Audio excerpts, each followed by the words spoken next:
Salut copain, ça joue bien? Ouais, ben je voulais remercier tous ceux qui me regardent et puis qui laissent jamais un commentaire, un pouce, un merci, quoi.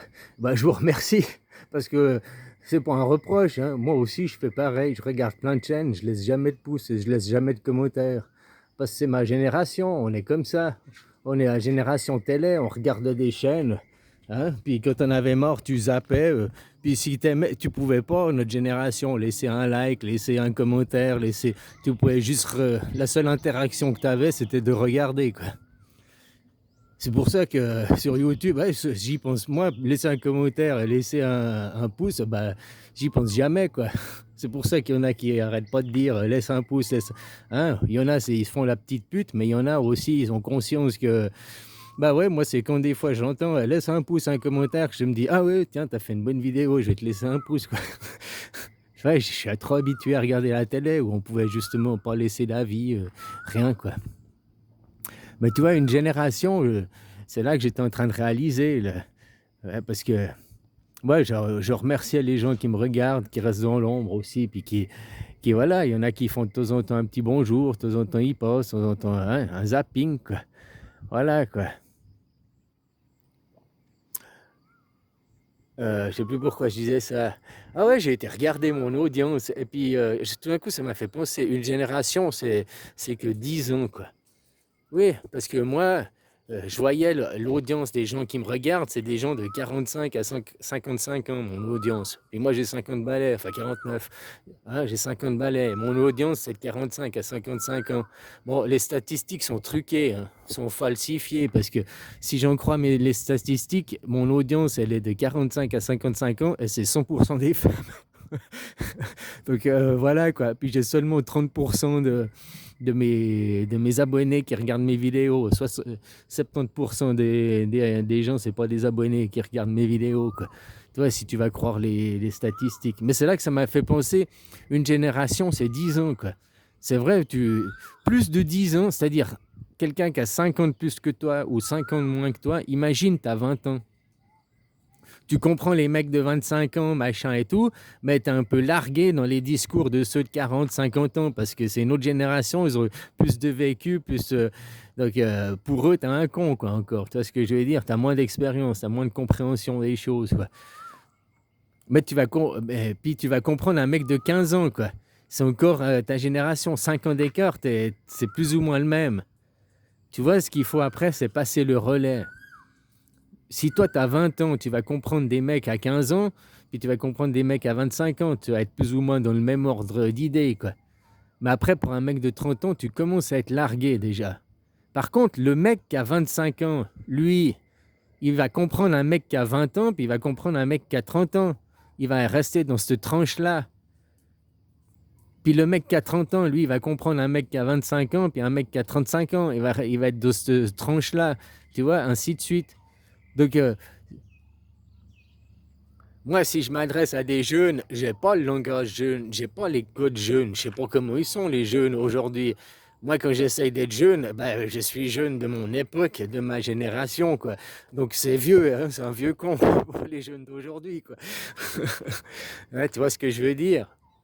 Donc quand le message doit être passé aux voisins, c'est tous les 5 ans une génération. On peut dire une génération, c'est tous les 25 ans. Ça, c'est quand tu parles au niveau familial. Oui, il faut tous les 25 ans, tu fais une génération, un enfant, tes parents, tes grands-parents, tes arrière-grands-parents. Mais au point de vue générationnel, de langage, de code, d'idéologique, il y a déjà des changements tous les 5 ans. Donc c'est pour ça qu'il faudrait qu'un intermédiaire, que moi j'ai 50 ans et je parle, un mec de 40, pour comprendre, pour parler à des jeunes, il faudrait qu'un mec qui a 45 ans, il me comprenne bien, puis qu'il s'adresse à un mec qui a 40 ans, tu vois, puis qui après le mec de 40 ans s'adresse à un mec de 35 ans, qui s'adresse à un mec de 30 ans, qui s'adresse à un mec de 25 ans, tu vois, chaque fois en adaptant les paroles au langage pour que ce soit compris intégralement par le jeune, pas juste à moitié, parce que, tu vois, la même chose si je me prends pour le vieux, quoi. Là, il faudrait qu'un mec de 55 ans qui comprend ce que je dis, qui est plus âgé que moi, il traduise pour une personne de 60 ans. qui cette personne de 60 ans, elle comprend, ah ouais, et puis elle traduit pour une personne de 65 ans. Tu vois ce que je veux dire? Tous les 5 ans, il y a une différence idéologique. À l'école, ça change, les films, ça change. Pas tout, mais des petits peu. Regarde le langage des jeunes. Tous les 5 ans, c'est un autre langage. Et ça fait que si tu fais 5 fois 26, les lettres de l'alphabet, ben on arrive à 5 fois 25, 125 ans. Tous les 125 ans, il y a un changement. Tu sais, c'est Pluton aussi qui fait 125 ans pour un aller, 125 ans pour un retour, quoi. C'est comme l'aiguille du tournevis, 125 ans pour lire la face A, 125 ans pour lire la face B, quoi. Hein? Puis il y a 26 lettres à l'alphabet, les 5 années entre deux. Si tu prends de 1897, le congressionniste qui a eu à Bâle, à Trou de Bâle, que tu regardes ma vidéo Arc lémanique, t'as Bâle, le trou de Bâle, hein, qui est à Fribourg, et puis après ça va au Toblerone, au Cervin, quoi. C'est le plus haut sommet de Suisse, c'est pas le Cervin, c'est juste à côté, le mont Dufour, du général Dufour, quoi. Hein, au Mont Rose, là, la pointe Dufour, quoi. Je crois que c'est, si je me rappelle, c'est le plus haut sommet de Suisse, quoi. Hein? Ben voilà, d'un côté, tu as le trou de Bâle, puis de l'autre côté, tu as le Cervin. Hein? Si tu regardes à Genève, elle est reposée, et puis si elle est au Cervin, elle est dressée, quoi. La gueulette, la quéquette. Hein, sur quelle quéquette t'es, quoi. La quéquette qui te mène à Genève, les gueules élastiques, les grandes gueules. Hein? Puis tu te finis noyé dans la masse. Hein, voilà, quoi. Ou bien c'est la quéquette qui t'endurcit, qui te fait monter au sommet, là, au haut du Toblerone, quoi, du Cervin. Voilà, quoi. Puis tu deviens dur comme un roc, quoi. Voilà, quoi. Oh, c'est pas la taille qui compte, c'est la puissance, c'est la dureté.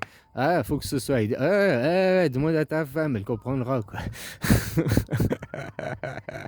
Ah, mais des choses pareilles, quoi. Voilà.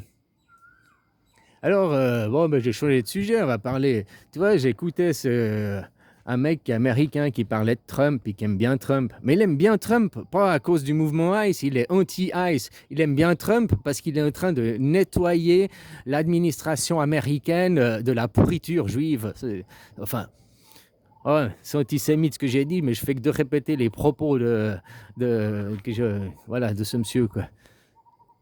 Hein, il nettoie, on voit dans le mouvement américain, mais même pas qu'en Amérique, en France, tu vois aussi que les gens, ils sont dirigés indirectement, derrière tout ce que vous faites, c'est qui le roi, c'est qui, ni Dieu ni maître, vous avez un Dieu et un maître, et puis c'est Israël. Autant le shérif du monde qui fait respecter, c'est l'Amérique, et eux, ils font tout pour rester les numéros 1 du monde, rester les maîtres, mais le côté Dieu, qui c'est qui dirige derrière, même en France, hein, la communauté israélienne. Voilà, pas les juifs, c'est des judaïstes. Parce que les chrétiens, c'est des juifs. Depuis 2000 ans, quoi. Ou les juifs, c'est des chrétiens, si tu préfères. Et puis ils sont plus suprémacistes, hein. Tu vois, quoi. C'est comme dans les musulmans extrémistes qui vont se voler, qui vont se couper le bout de la bite et qui vont pas manger de salami. Et puis les musulmans qui sont laxistes ou bien qui sont 2.0, puis qui mangent du salami et puis qui se volent par leur femme et puis qui boivent un coup de vin, un coup de pinard, machin et tout, quoi. Hein? Qui sont arrêtés de rester dans les jupes à maman, quoi. Pourquoi tu le fais pas? Ah, parce que Dieu l'a dit. Oui, mais Dieu, c'est qui? Dieu, c'est le côté féminin, c'est le féminin sacré, quoi. Hein? Ah, Satan, Satan! Ah ouais, l'alcool, les hommes, le spirituel, quoi. Ben oui, parce qu'un petit verre, ça délie les langues aussi. Tu vois, il y a un truc qui est bien avec l'alcool, bien et pas bien, on parle pas de se biturer et devenir alcoolique, mais boire un verre de vin, ça délie les langues. Mais ça fait que des choses que tu n'oses pas dire, des choses que machin, puis que tu gardes en toi, puis que ça devient après des rancœurs, des rancunes, de la haine, et ben là, tu vas oser le dire à la personne parce que tu auras bu un verre dans le nez, quoi. Et puis du coup, ça va débloquer des situations, ça va débloquer. C'est pour ça que les gens, ils aiment bien les Suisses, pour tout ce qui est conférence de paix, machin et tout ça. C'est parce que ça a arrosé de pinard, quoi. Tu comprends, c'est très spirituel. Mais oui, voilà, quoi. Vaut mieux se chamailler par des blablabla, des engueulades. Vaut mieux gueuler que de garder des rancœurs, que de garder les choses en soi. La parole soigne les mots. Les mots soignent les mots. C'est par les mots que tu soignes les mots. Voilà, mais les mots donnent des mots, hein, des mots de tête aussi, quoi. Hein, que là, ils te noient dans le bain. Aujourd'hui, les infos, les news, on te noie dans de la fausse information. J'aime bien parce que souvent, il y a un journal, je ne sais pas lequel, c'est écrit info/intox. Et puis en lettres gras, il y a un FO de info, FO, et puis IN de intox qui sont en gras les lettres. Ben, les lettres en gras, FOIN, ça fait foin, quoi. Donc c'est de l'info, c'est de l'intox, c'est du foin à brouter, mon gars. Tiens ton foin, vas-y, que ce soit de l'info, de l'intox, rien à foutre, c'est ton foin. Allez, broute, broute, broute, broute. Ah, voilà quoi. Et ça, ils le font grâce à votre argent. Ils créent des dettes qui seront jamais remboursables, mais ils en ont rien à foutre de rembourser la dette, puisque c'est de l'argent qui n'existe pas. Hein? Le principe de la dette. Ils sortent de l'argent qui n'existe pas, et puis l'argent, quand tu le rembourses, ils le détruisent. Donc, c'est ce qui t'explique au niveau financier, il n'y a pas de création d'argent, ils ne créent jamais de l'argent, vu que l'argent qui a été créé pour ton bien immobilier, pour ton prêt, après cet argent est brûlé, donc il n'y a jamais d'argent qui est injecté. Ça, c'est le blabla des économistes, c'est du souvent entendre. Mais c'est pas vrai parce qu'il y a les intérêts. Il y a l'usure, et eux, c'est tout ce qui leur compte, c'est d'avoir les intérêts. Et ils vivent des intérêts, quoi. Regarde tout ce monde qui s'est transformé. Avant, tu avais des intérêts annuels, maintenant, ils veulent les intérêts mensuels, quoi. Maintenant, ils veulent des mensualités, quoi. Tu vois ce que je veux dire? Ils veulent que tu payes des abonnements. Avant, tu achetais le produit une fois, maintenant, il faut acheter le produit tous les mois, payer. Regarde dans ce qu'ils font dans les voitures. Ça, c'est une aberration. Les options, tu achètes la voiture, les options, ils sont déjà. Mais tu dois payer l'abonnement pour débloquer les options, genre le volant chauffant, les sièges chauffants et tout, quoi. Donc, si tu décides de ne pas prendre les options, de rien payer, tu dois quand même payer l'essence pour déplacer ces options, quoi. Donc, les véhicules, il est plus lourd. Donc, tu vas gaspiller plus tes pneus, tu vas gaspiller plus tes freins, tu vas gaspiller plus d'essence pour les options qui sont installées, mais auxquelles tu n'as pas le droit, quoi. Mais si tu penses comme ça, on devrait foutre les constructeurs à l'amende, quoi. L'option, elle y est déjà, mais moi, je la veux pas. Tu devrais l'enlever. Et puis, ma voiture, elle devrait payer, je devrais non seulement la payer moins cher, mais elle ferait moins de poids aussi. Donc, moins d'usure de pneus, moins d'usure de frein, moins de consommation d'essence, quoi. Mais eux, tout ce qu'ils veulent, c'est faire raquer. Eux, ils vivent dans un monde, il y a des élus, il y a des supérieurs, il y a une caste d'élus, la monarchie, machin, hein, les sultanats, voilà. Et les autres, vous êtes nos esclaves, vous êtes là pour nous servir, travailler pour nous. Pendant que nous, on vit dans notre bulle, pendant que nous, on vit dans un monde comment j'ai entendu ça hier à la télé, à YouTube, là, ils vivent dans une caste qui est les dîners mondains, quoi.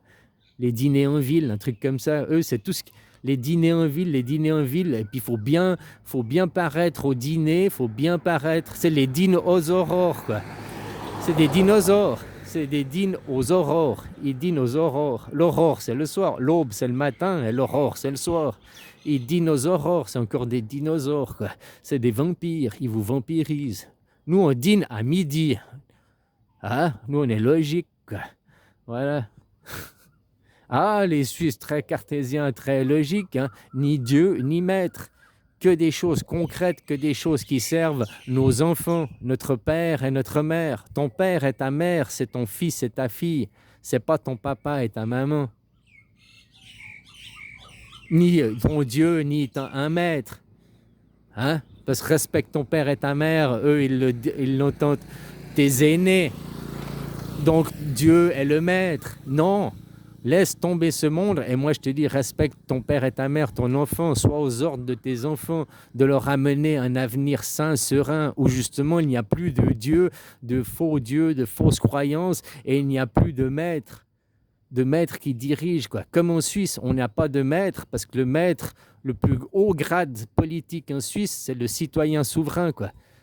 C'est Premier ministre, donc colonel, si tu veux, en politique. À l'armée, c'est la même chose, c'est le grade de colonel ou lieutenant-colonel. Il n'y a pas de plus haut grade. On a coupé les têtes du sommet parce que le sommet, c'est le citoyen souverain. Voilà, quoi. Donc tu mettras des chefs, des souverains, des premiers ministres, présidents, des papes, des machins, il y aura de la guerre d'ego. Ils voudront diriger. Non, c'est nous, on est meilleurs que... Blablabla. Ils ne seront pas dans du partage, dans de l'échange, quoi. Voilà. C'est une question éducative, c'est une question culturelle. Et moi, ce que je disais, j'aime bien Trump. J'aime pas Trump, machin et tout, à cause du mouvement ICE, à cause de ça, ce qu'il fait. Mais de l'autre côté, le revers de la médaille, c'est qu'il permet à tous ces gens qui étaient latents, qui sont des xénophobes latents, maintenant ils se montrent au grand jour. Ils n'ont plus peur de se cacher. Voilà, ils s'exhibent, ils se montrent. Ah, notre camp a gagné, la droite a gagné, ils se montrent. Donc ça permet de voir ces gens réellement, quoi. C'est ça qui est bien. Et puis, tu vois, s'il nettoie l'administration du judaïsme pour récupérer quoi. De toute façon, la nature a horreur du vide. Donc, s'il enlève comme maître le judaïsme, il mettra quoi à la place? La chrétienté, vu que Trump, il prônait la Bible. Puis que c'est un jésuite, peut-être qu'il remettrait le pape à la place de la synagogue, quoi. Va savoir, Charles. Peut-être c'est ça qui fait une séparation. On voit, c'est ça, et on voit qu'il est en train de se séparer, l'État et puis la religion séparée, quoi. En France, tu vois bien que la religion et l'État ne sont pas séparés. Tu vois bien que c'est le CRIF qui dirige Macron, quoi. Donc la religion dirige ton roi, quoi. Donc c'est ça qu'on est encore, cette guerre de séparation de l'État et de la religion, quoi, pour couper la tête des chefs. Arriver au modèle suisse.